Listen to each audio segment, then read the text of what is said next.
Ilson e thash që është një problem shqetësues e shpesh neglizhues. Pa dasht me i bë me uni keq prind, sepse asnjë prind me dashje nuk neglizhon problematikat, por pa dashje ose duke bërë ndonjë krahasim me të tjerët.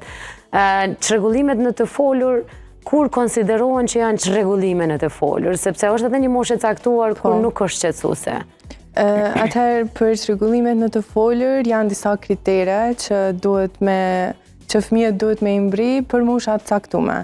Për shembull, nëse fëmijët nuk flasin për një kohë gjatë, atëherë prindërit normal kanë të drejtën me u shqetësu. Mirë po duhet me ditë edhe për çfarë simptoma me shiku. Për shembull, nëse fëmijët deri në moshën 18 muaj fillojnë me i thonë fjalët e para, me kriju tingujt e parë, pas asaj moshe deri në moshën 2 vjeçare fillojnë me kryu edhe si fjali më të thjeshta, do me thonë fjalët e para.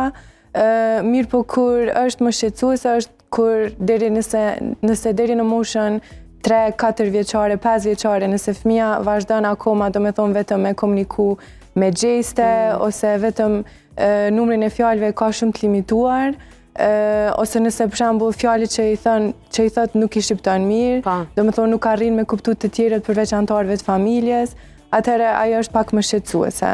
Se do me thonë fëmija deri në një moshë të caktuar duhet me pas një numër të caktuar të fjalëve që duhet me shpreh ose me thonë. Për shembull, deri në moshën 2 vjeçare, 18 muaj, fëmija duhet mi pas paku 50 fjalë që i flet. Edhe nëse shqiptimi i fjalëve nuk është shumë i mirë, pra fëmija duhet me konë gjendje që me i thonë ato fjalë. E pastaj në moshën 4 vjeçare e më vonë, fëmija duhet do me thonë me pas edhe artikulimin edhe shqiptimin e mirë të fjalëve, edhe do me thonë me u kuptu edhe prej të tjerëve, jo vetëm prej anëtarëve të familjes.